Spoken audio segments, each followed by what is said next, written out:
haces los niños siempre igual y por eso se te conocen. Y yo les digo, es que empecé en los años 60 haciendo los niños con botas John Smith y ahora han vuelto de nuevo. ¿Y cómo vuelven? Pues yo los hago siempre igual. Eso quiere decir que funcionan. Si vuelven, es que sigue funcionando. Pues lo que yo no veo es lo que hay aquí detrás. Que tenemos... Bueno, pues sí, realmente un poco lo chocante dentro de todo es que haya hecho pues desde cómic de terror hasta Disney, hasta promociones de donetes, hasta cromos de Boquicao, a un montón de cosas. Y eso pues tiene su explicación. A ver, yo dibujo porque tengo un hermano 10 años mayor que yo, que cuando yo era pequeñito, él ya era un jovencito, y como entonces empezaba a trabajar por suerte o por desgracia, pero se empezaba muy temprano, cuando yo tenía 6 o 7 años, él ya trabajaba, ¿no? Y él entonces, con 18 y 19 años, que yo tenía 8, pues trabajaba de dibujante de modelos en una casa de alta costura. Y a mí me gustaba ya dibujar muchísimo, pero lo que yo no quería hacer es dibujar modelos.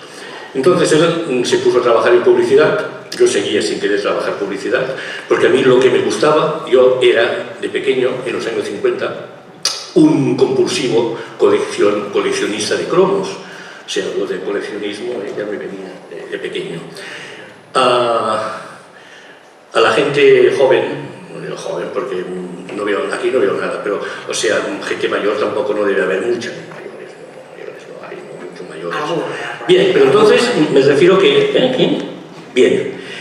Es una buena Bien. Pero para los niños de los años 50, como yo era, no sabéis lo que es el cromo para entonces. Hoy, aparte de los cromos, las fotos de fútbol de Panini, prácticamente no existe el cromo. Pero el cromo, para los niños de los años 50, era el cromo y el cine de barrio, era la única ventana al mundo exterior de color, porque no había, o sea, los niños teníamos libros de escuela en blanco y negro, con unos plumitas en el cual aparecía el Cid Campeador y poca cosa más, Viriato. Pero no, el único en color era algún mapa del Atlas, pero nada más. Entonces, tele no había, ni en blanco y negro tampoco, en el principio de los 50. Entonces el cromo era una cosa increíble, o sea, era nuestra ventana al mundo. O sea, yo me acuerdo de pequeño coleccionar cromos de animales, cromos de historia, cromos de maravillas del mundo, cromos de qué sé yo. Y cada cromito que salía del sobre aquel que costaba, pues, 30 céntimos cada sobre, y por una peseta pues tenías 3, y una peseta era 160 aparte de 1 euro. O sea que era una cosa, claro que entonces una peseta era una peseta, pero sacabas los cromos y era una cosa. O sea, los chicos de ahora que tienen el huevo Kinder, pues cada cromo era un huevo Kinder. O sea, sería un cromo. Y yo, es que lo que os digo ahora parece tonto o mentira, pero no lo es cierto. O sea, yo he trabajado, he dibujado 50 años, y cuando pienso en el Machu Picchu o en un ornitorrinco, aún recuerdo el cromo de Bruguera que saqué de un sobre cuando tenía 8 años, porque aquella imagen te queda. Y realmente aprendíamos cosas, pero luego había otra cosa, y es que el cromo repetido nos servía como moneda de cambio en la escuela, y cambiábamos por otro, y si no jugábamos a cromos en el patio. O sea que era una cosa, el cromo era una cosa muy importante, muy importante.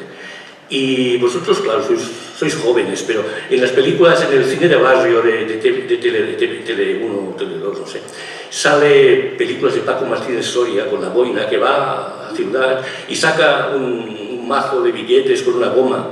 Pues para nosotros los cromos eran como un mazo de billetes, era nuestra riqueza, aquellos cromos repetidos, los repes, tengui, no tengui. Ahora todo eso con la historia esa de yo fui a EGB y tal, pues se vuelve a hablar de ello, pero es que era muy importante para nosotros eso. Yo quería ser dibujante de cromos. Lo que pasa que enchufado por mi hermano me metí en publicidad a los 15 años y empecé a hacer publicidad, pero yo no quería hacer publicidad, yo quería dibujar cromos, y pronto lo conseguí. Y entonces a los 18, 19 años pasé, en 10, 8 años pasé de ser coleccionista de cromos a dibujarlos, y eso fue para mí pues uno de los momentos más felices de mi vida. Y monté, bueno, es que lo malo está que yo o me pongo de espaldas y veo lo que sale aquí, o si no, pues no lo veo. Como te los conoces todos, sí, pero no sé lo que sale. Va a salir aleatorio. No sé lo que sale, pero bueno, empecé con eso, empecé con los cromos. Luego empecé con los cómics, lo que ha dicho él, de la época Warren, de los 70 y los 80, con el Creepy, el Iri, el Vampirella, en la época de los dibujantes de Barcelona, de la gente de selecciones ilustradas, donde trabajábamos Maroto, Bea, Carlos Jiménez, Pepe González, bueno, varios más. Luego vino mi época de trabajar para Disney, que fue una época muy complicada, porque trabajar para Disney no es nada sencillo ni agradable, es una cosa difícil y pesada, pero pasó, fue una época. Luego hice una cosa muy bonita, y es que por casualidad también entré a trabajar con juegos, y lo primero que hice en los años 80 fue todos los juegos de aventura de la casa Cefa. El primero y más conocido fue En busca del Imperio Cobra, que seguramente alguno de vosotros habrá jugado de pequeño. Luego salió el Misterio, luego el Dragón, luego el Cetro de Yarek, luego el Morgel, o sea, el Correyetti, o sea, una serie de juegos de mesa para niños, de aventuras, que eran, en aquellos años 80, era un poco intentar luchar sin armas contra los primeros videojuegos. Entonces nos liamos, los de Cefa, en hacer unos juegos tridimensionales, juegos que no fueran un tablero como el Parchís, sino que se montaran, que se hicieran pues, construcciones. En el Cetro de Yarek hay un barco, en el Yeti hay un Yeti corpóreo en 3 dimensiones. Pero bueno, aquí no pasó. Como si fueran los inicios de lo que es ahora el rol. Sí, bueno, pero con 3 dimensiones. Entonces, aquello pasó. Bueno, se quedó la cosa más o menos tal. Yo seguí trabajando en juegos, pero para Educa, y para Educa estuve haciendo muchos años puzzles, porque el puzzle nunca murió, el puzzle siguió funcionando, porque el puzzle no tiene sustituto. Bueno, hice un montón de cosas más, trabajé para Bruguera, hasta que Bruguera se terminó, todo lo que queráis. Y ahora, gracias por un lado al tema de Yo fui a GB, esa historia de que las cosas de los años 70 y 80 por el tema vintage nos vuelven a funcionar un poco, y otra cosa porque los juegos de mesa clásicos, mucha gente se ha dado cuenta de que los niños pequeños con un videojuego pues, puede jugar 1 o 2, mientras que los juegos de mesa clásicos pueden jugar varios niños alrededor de una mesa, 5 o 6, lo que sea, y esto pues es socializar al juguete, socializar al niño y un montón de cosas más. Y quizá por eso, pues no diré yo que vuelve, pero sí se valoriza. Por otro lado hay una cosa muy curiosa, y esto tengo que dar gracias a las nuevas técnicas. O sea, yo sigo dibujando cuando puedo, y sigo siendo un dibujante analógico, un dibujante manual. O sea, yo digitalmente dibujo poco o nada. Ahora, eso sí, pues me aprovecho un poco de las técnicas digitales pues para hacer fondos, para hacer cosas en mis originales. Y una de las grandes ventajas para mí del tema digital es que el grave problema, principal problema de siempre, que los ilustradores nunca recobraban sus originales durante años y años y años. O sea, yo, por ejemplo, no tengo ningún original de la época de Creepy, ninguno. No tengo ningún original de Cefa, supongo que el río Ebro, pero no estaba en Zaragoza, se lo llevó algún día. No tengo ningún original de Educa. Y, eso sí, llegó un momento en que como todo lo digital se escaneaba y ya no hay originales, pues los pobres que quedábamos, que hacíamos dibujos a mano, pues tampoco nos los mandábamos, porque decíamos, oye, ¿y si lo escaneamos y te lo mandamos? Ah, pues bueno, muy bien. Y entonces, original que se quedaba en un cajón. De esta forma, de los últimos 15 años, pues tengo un montón de originales, cosa que también es interesante. Estas son las cosas que quería contar, antes de que el compañero Pedro, que veo que tiene una gran habilidad, esta mañana me he fijado cómo preguntaba cosas complicadas y difíciles de contestar a los aquí compañeros de doblaje. Pasaría que me pregunte cosas, porque así será más fácil, y luego si alguno de vosotros quiere también preguntar alguna cosa, estaré contento de todo. Solo que hay una cosita, y es que normalmente en las entrevistas que me han hecho temas de ese tipo, Pues normalmente siempre dicen que yo hago mucha broma y el que pregunta es más bien serio y que a veces parecemos los payasos de la tele, el blanco y el otro. Pero aquí viendo yo que Pedro es mucho la broma, puede ser una cosa de los payasos bastante... Hola, ¿cómo estamos? Vamos allá. Venga pues, pregunta, Bueno, chico. vamos allá.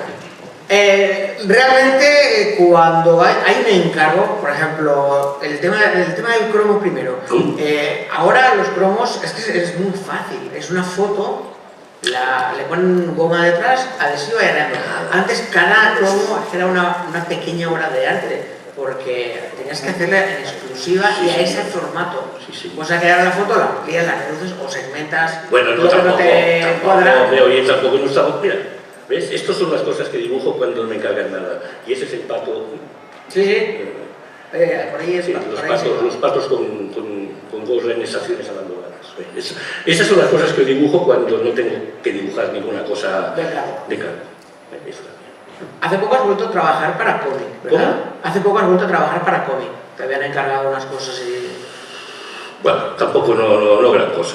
Bueno, pero que sí que había habido unos encargos del extranjero. Bueno, sí, me encargaron un cómic muy curioso porque hay una revista, sé muy poco de él, pero es alguien que ha querido volver con la estética del creepy y hacer una revista que se llama un nombre muy parecido, supongo porque ya el tema Warren ya ha pasado la historia y se puede, quizá por derechos, no sé por qué, se puede hacer algo muy parecido a aquello del creepy. Y sí, le hice unas páginas intentando pues trabajar en el estilo del cómic antiguo, no sé, las mandé y no sé qué, las mandé escaneadas, o sea que las sigo teniendo, claro. Muy bien. Y como un señor así, tan tranquilo, que sabe tan poco inglés como yo, termina trabajando para Lucasfilm y haciendo ilustraciones para los americanos. Bueno, esto fue un poco también casualidad, o sea, yo dibujaba mis cromos, dibujaba mi publicidad sin ganas, porque no me gustaba mucho la publicidad, pero la dibujaba. Pero entonces me di cuenta de que había un cómic, un tipo de cómic, que no es el tipo de cómic que yo había visto de pequeño. O sea, yo de pequeñito, pues leía el Capitán Trueno, leía Jabato, el Corsario Verde, o no sé qué, y nunca me gustó nada. O sea, me gustaba, pero pasaba de él.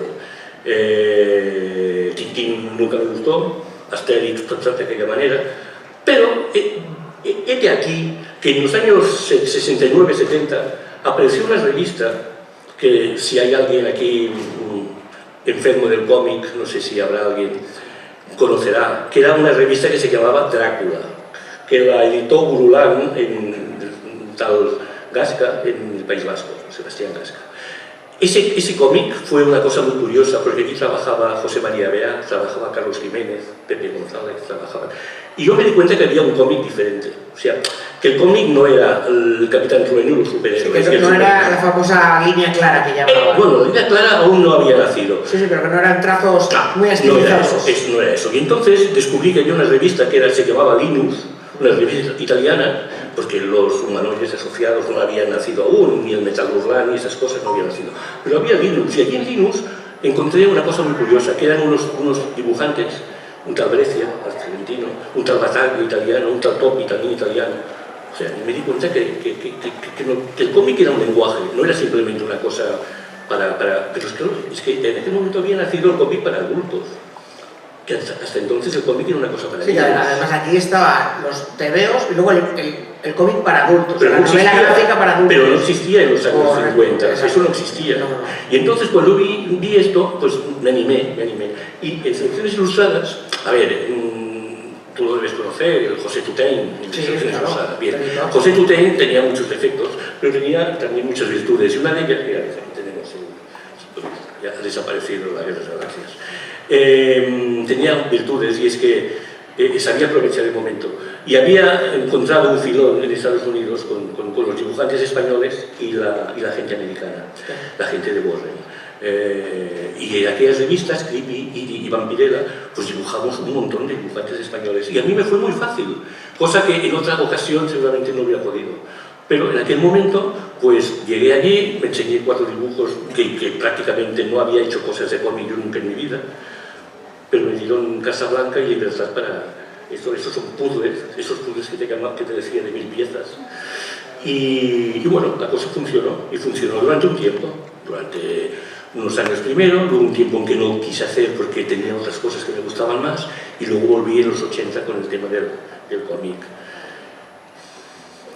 Y además del Star Wars clásico, que eran sí, eso también fue otra unos cosa. cuentos. Esto fue otra cosa, es que el cómic, mira, el cómic le pasó una cosa muy curiosa, y eso tampoco me gusta contarlo, y es que el cómic para adultos se complicó mucho.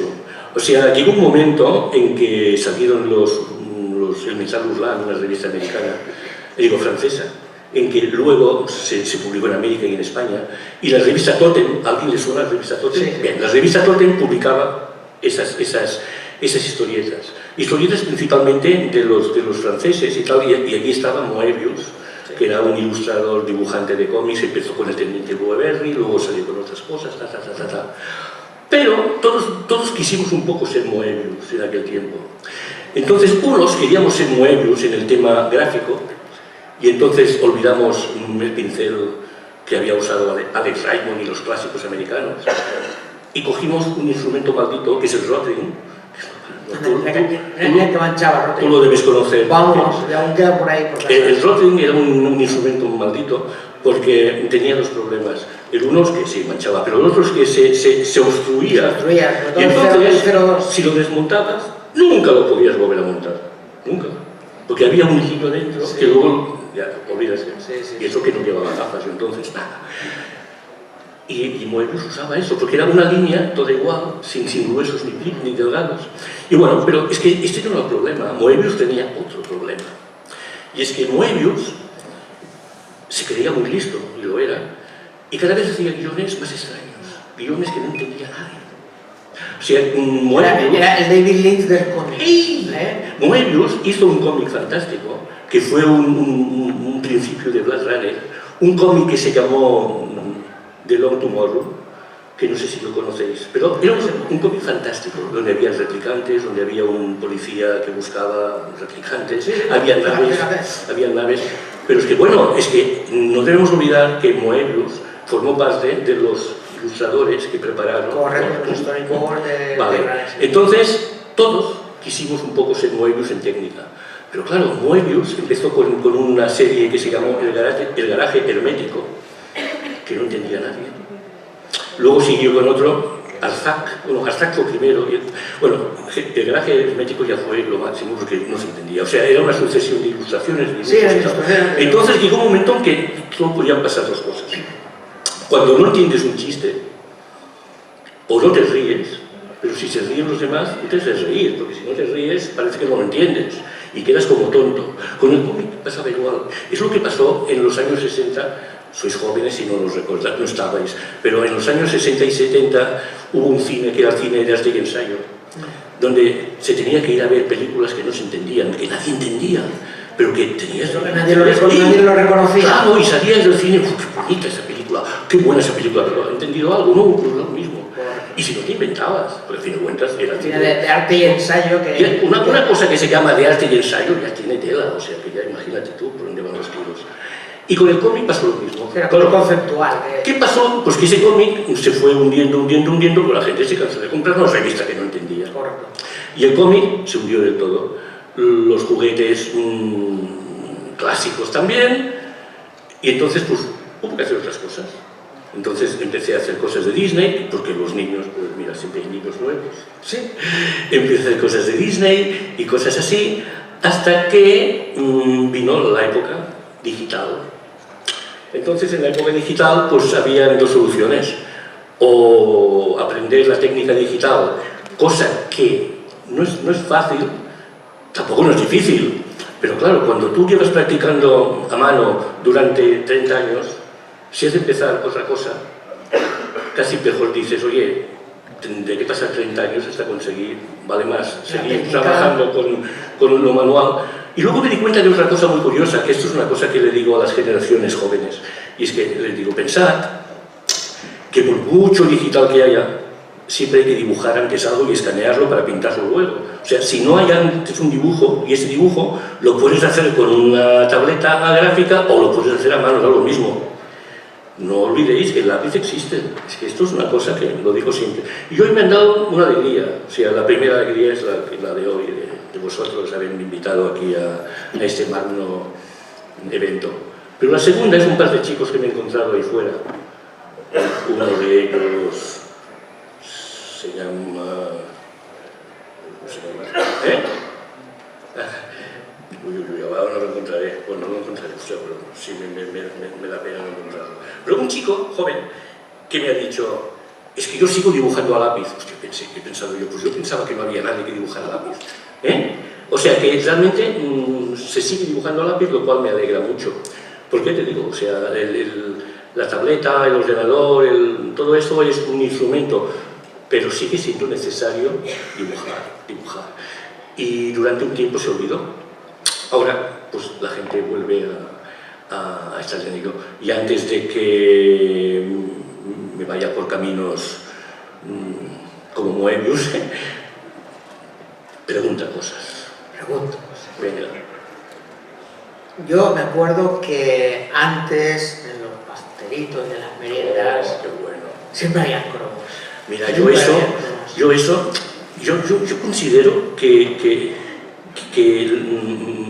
los donetes bajaron en ventas cuando dejaron de salir los cromos. Todos, y los pastelitos, los bonis, los tigretón, todo aquello, se compraban por el cromo realmente. No fue porque hubo una campaña diciendo que esto era comida basura. No, es por los cromos. Es que, claro, no aportabas un extra, porque López Speed, por ejemplo, sin más lejos, Fosquitos, se hizo de oro cuando empezó a sacar los dibujos de López Speed, que eran de las portadas de Vértice, sí, señor, que los sacaban pequeñito en los cromos que regalaba con cada pastelito. ¿Cuántos pastelitos tienes que comprar para hacerte una colección de cromos, señores? Claro. O sea, ¿cuánto colesterol tenemos que acumular, verdad? Me he encontrado otro chico, que también me da una alegría grande, que me ha dicho: ¿usted dibujó los dinosaurios de Bolicao? Digo, sí, yo dibujé los dinosaurios. Oh, no sé qué alegría, papá. Pues sí, claro. Aquellos dinosaurios de Bolicao, se compraban los Bolicao por dinosaurios. Bimbo, pues no tengo yo todavía algunas por ahí de Bimbo que te los regalaban los pastelitos. Pues lo mismo que con Fosquito. Venga con Y los primeros Bolicaos eran los del Toy. ¿Te acuerdas del Toy? Sí, los Toy. Ostras. Pero eso no los hice yo, Toy sonado, Toy despierto, no Toy. Los de Toy eran los... No, la pasada. Sigue, que me gusta. Y no paro de ver a Mazinger Z por ahí. No, Mazinger Z es una cosa muy extraña. Sí. Sí, porque yo Mazinger Z solo hice en unos cromos de una colección que se llama Festival de dibujos animados. Sí, algo así. Sí. Que prácticamente... La portada era una explosión, estaba así.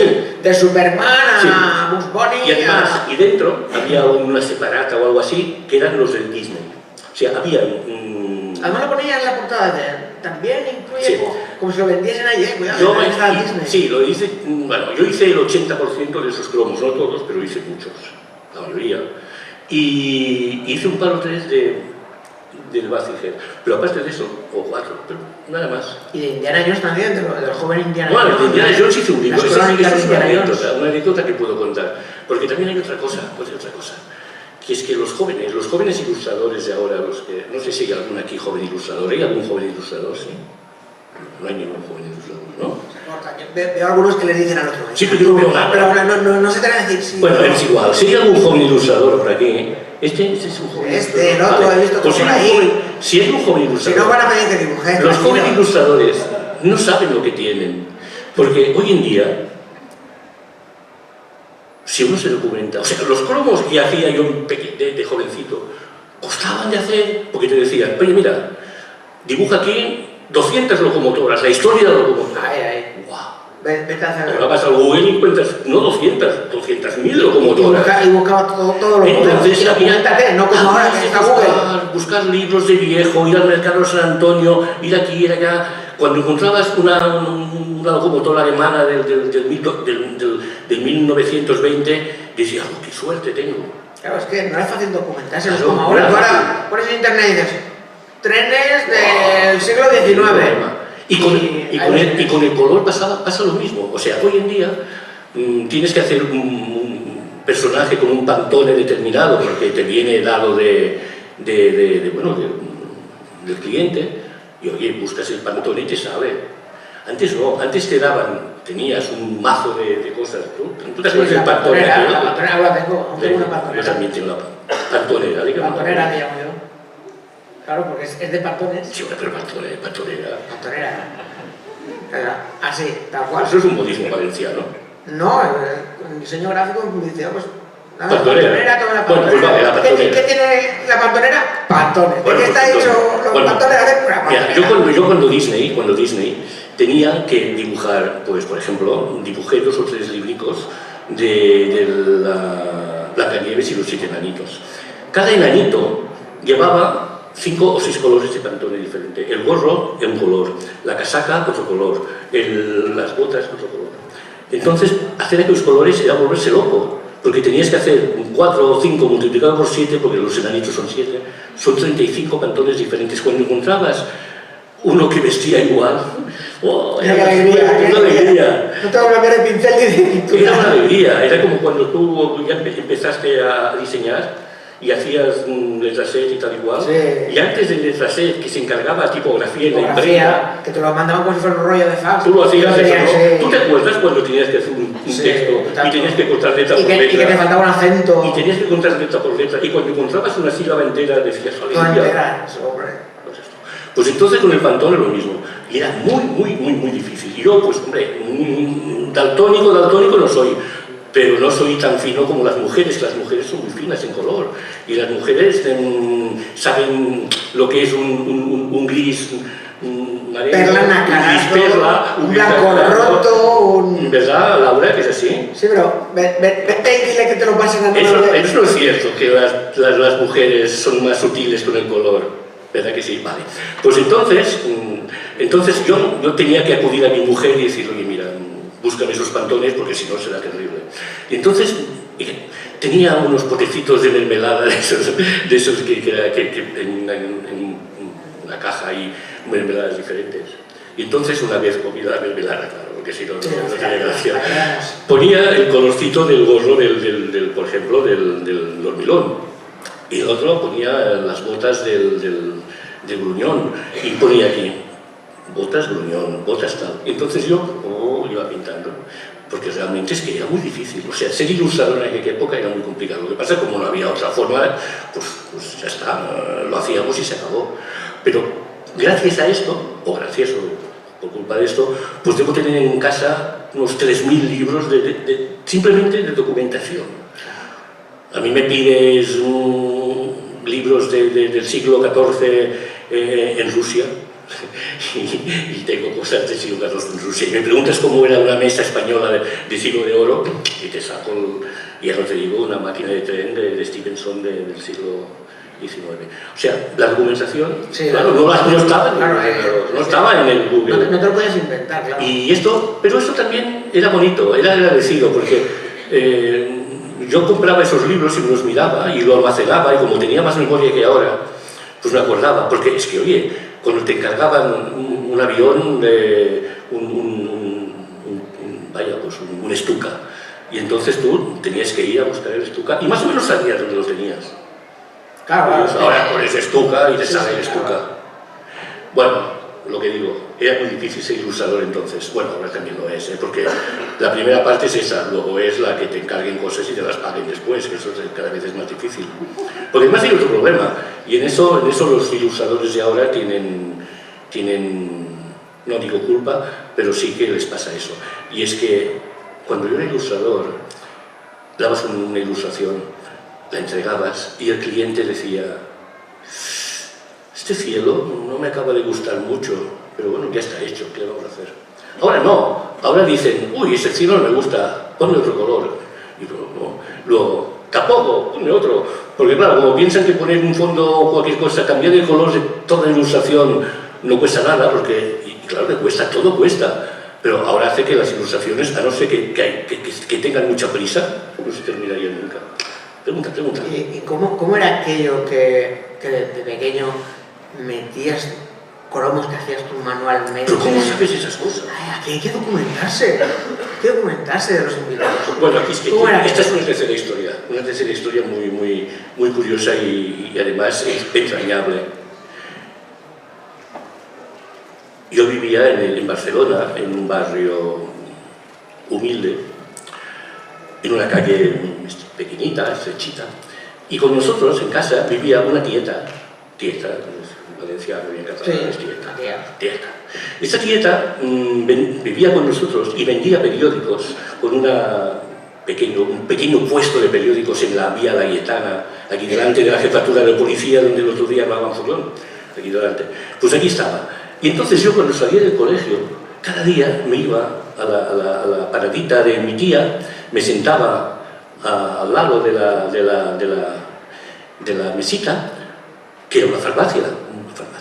Y en invierno me metía dentro de la farmacia, me dejaban sentar aquí y me leía todas las revistas. Me leía desde el Pulgarcito, el Capitán Trueno, el Jabato, el Corsario Negro, que decíamos, el Can incluso, y la Florita, y cosas de niñas, me daba lo mismo, lo leía todo. Y claro, pues eso hizo que yo, como que me gustaban los cromos, yo veía que a veces hacían promociones, porque las empresas de cromos, Toray, Fer, Bruguera, las que habían entonces, para enganchar a los niños, y hacían dos cosas: iban a los colegios y regalaban cromos. Correcto, a las puertas. A las puertas del colegio. Te pasaban ahí, toma el álbum y los cromos, droga te enganchaba. Eso supongo que ahora estaría súper prohibido. Sí, no creo, no lo sé. ¿Se puede hacer eso ahora? ¿Se hace aún? No, sí, lo dicen por aquí, la juventud. La juventud es que aún se hace. Bueno, bien. Entonces se hacía, pero también había otra forma, y es que encartados en las revistas de niños, de DT y tal, la misma empresa, que era Bruguera, por ejemplo, pues ponía 4 cromos de la colección. Y allí habías el Pulgarcito, leías Vázquez, leías La Familia Cebolleta y te encontrabas, hostia, aviones, la historia de la aviación. Decías, ¿qué es esto? Y bueno, pues eso hacía. Y entonces yo pensaba, pues si esto se hace, yo que tengo acceso a las revistas de la tieta, ¿quién me priva a mí de hacer un dibujito y meterlo dentro, a ver si algún niño se anima? Anima no sé qué, porque no se puede llevar a... Hombre, ahora te pondría abajo el Facebook o el correo electrónico. Pero entonces no había nada. Ni teléfono, porque no había teléfono. No teníamos teléfono en donde yo vivía, no había teléfono. Y tampoco querías que te pillaran, me parece a mí, ¿no? ¿Eh? Tampoco querrías que te pillasen metiendo cromos ahí. No, porque... ¡Ay, metiendo cromos! No pasa nada. Eso no pasaba, entonces se podía hacer más. Sí. Bueno, lo que vamos a hacer es... alguno que tenga una pregunta inquieta, eso sí me gustaría. ¿Tenéis el micro aquí? Sí, aquí está el micro. Alfonso, el discreto. Sí, muy discreto, voy, ya veis. Permitidme que vea un poco de agua. Bien, ya estoy aquí. A ver quién quería preguntar. Hola, buenas tardes. Isidre, yo te quería... Muy buenas tardes. ¿Qué tal? Yo te quería preguntar una cosa. Dime. Hace 2 años, la casa Cefa volvió a reeditar el juego de En busca del Imperio Cobra. Sí, y hace una semana el misterio. Exacto, eso te iba a decir. Sí. Esta semana he recibido el mío y me ha alegrado mucho ver que el tablero contiene tu firma. ¿Qué me dices? La tiene. ¿El tablero del misterio? Tiene tu firma. ¿Qué me dices? Te lo iba a traer para que me lo firmaras. ¿Mañana vas a estar? Por la mañana sí. ¿No podrás firmar? Sí. Madruga pronto que Hombre, mira, te a voy a la decir una 1:05 cosa. sale de aquí. Vale. Te voy a decir una cosa. Si el tablero lleva mi firma y tal, igual me lo quedo, porque es que el que tengo el tipo no lo llevaba, ¿eh? Pues lo venden en Amazon. Primera noticia. Lo tienen. Además sí, porque sé que en el anterior, en el de Busca del Imperio Cobra, no está. Mira, el Imperio Cobra es una cosa muy curiosa. El Imperio Cobra, yo hice una portada alta y estrecha. Se vendía en 2 versiones. La versión para niños ricos, la y estrecha, y la versión para niños pobres, cuadradita y más pequeña. Entonces, yo firmé en un escalón del Imperio Cobra, donde estaba la cobra aquí arriba, en aquella consola Altarcico, puse mi firma. Y allí es la única, yo pensaba que el misterio no lo tenía, fíjate lo que te digo. Sí, gracias. Y allí pues salió, y gracias a eso, alguien muchos años más tarde me encontró por el Facebook y me dijo, y salió, y mi firma, aquella firma recortadita, sale en el Google. Y yo pensé, hombre, qué curioso, la gente cómo son, los enfermos de cefa, que descubren esas cosas. Bueno, pues entonces dice que sí, pues está, tú lo traes y yo, pues claro, digo que sea, yo te claro quería que sí. preguntar. Faltaría más.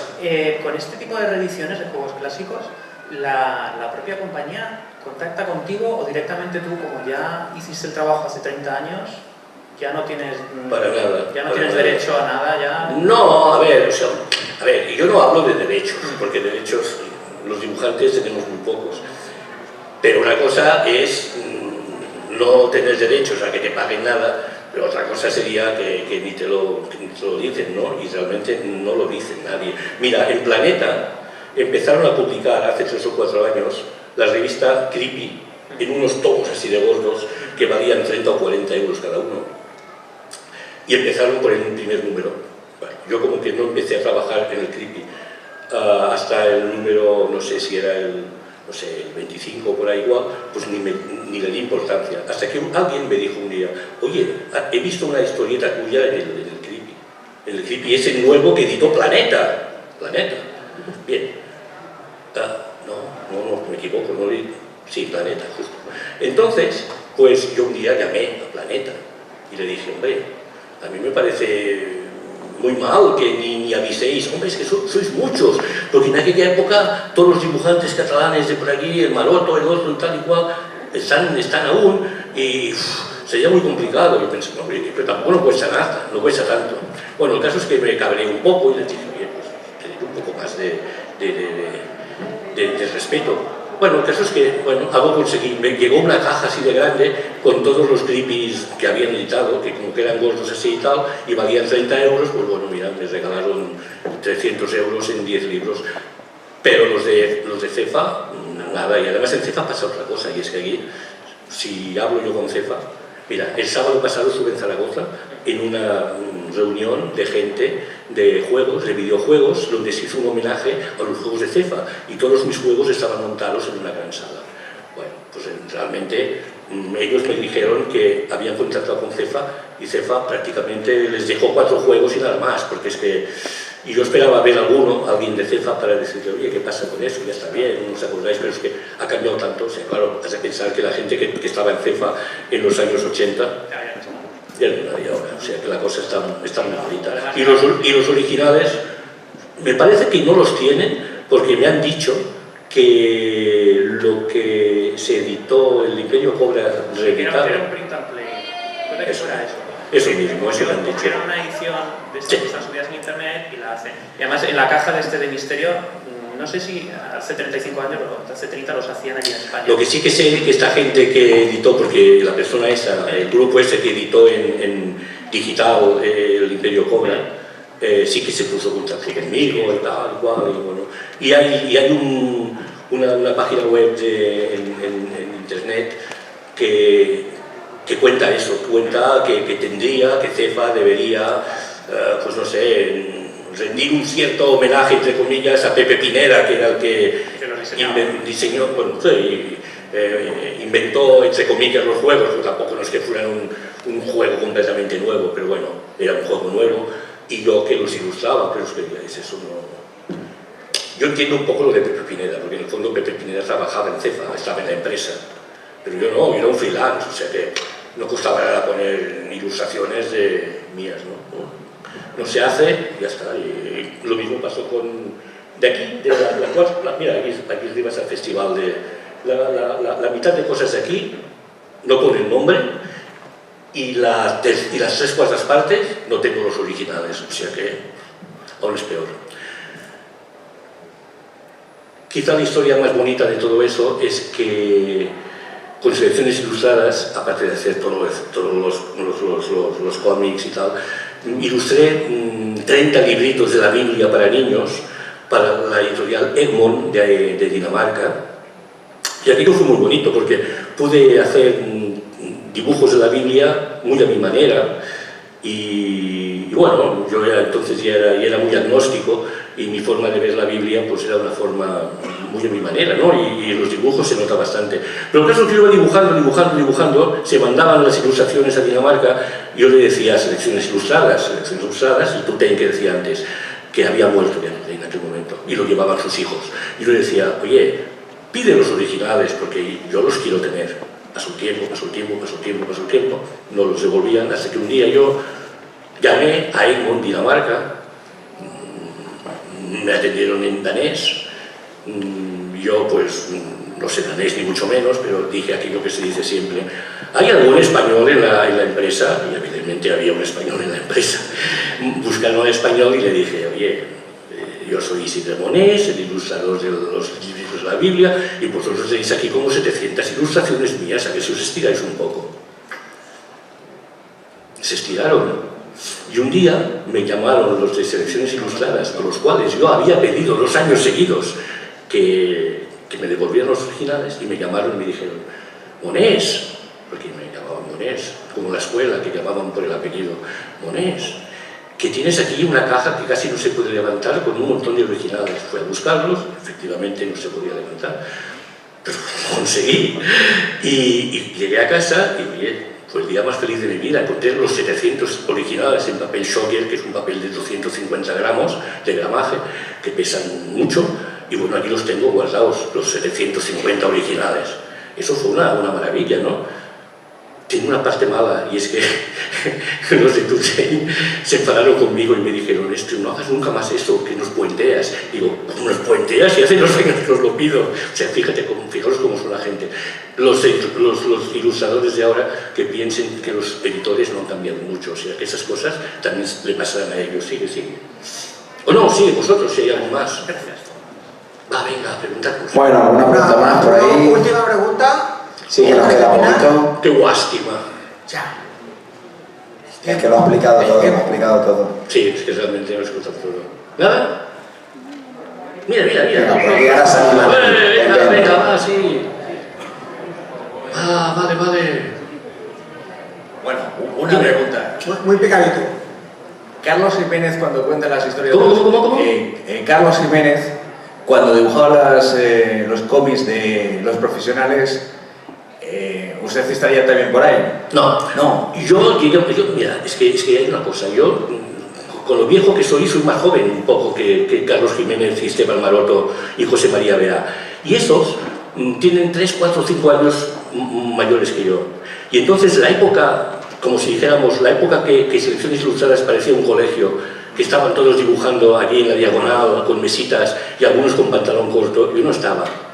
Y las cosas que cuenta el Carlos Jiménez con los profesionales, aquellos personajes, yo no salgo nunca ni en anécdota, porque yo no vivía aquello. Y aquella gente luego se fueron a la Floresta, montaron una comunidad aquí y bueno, hicieron aquello Cero por Infinito, no sé si pero bueno, en esa época no estaba yo. No, realmente no. Lo sé porque lo he leído, porque soy amigo de ellos, me han contado cosas, pero no estaba. Es una lástima, porque fue una época divertida. Se trabajaba mucho, se jugaba mucho, se trabajaba poco.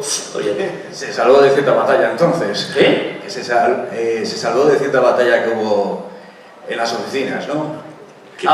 No, que una de las historietas que hay de los profesionales empiezan a armar empiezan a jugar con algo que no deben jugar y empiezan a dejarlo todo hecho una mierda. No sé si has leído... No estaba yo, sino no por eso digo que tú... Te aseguro que no lo hubieras hecho. Vamos con la ultimita y ya hemos terminado, por favor. Bueno, pues yo quería preguntarte un poquito, tú que muchas veces has sido dibujante del continente, si te ha ocurrido, como nos ha pasado a veces en los videojuegos, que el continente sea más interesante que el contenido. Si las ilustraciones que has hecho han sido más interesantes que lo que ilustraban, algún juego que has... Eso siempre.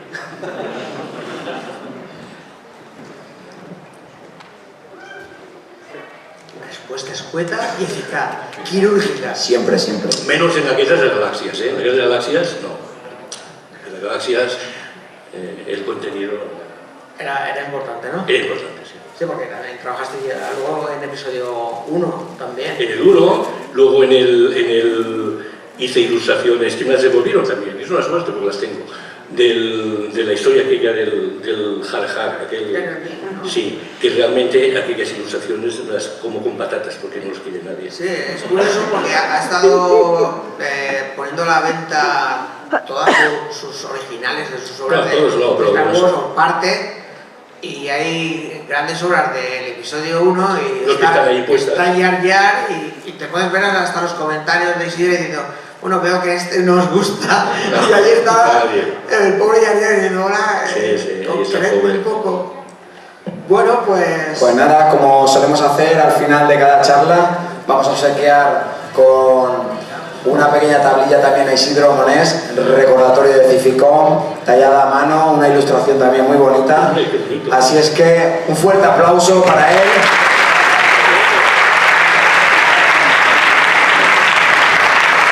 Enhorabuena.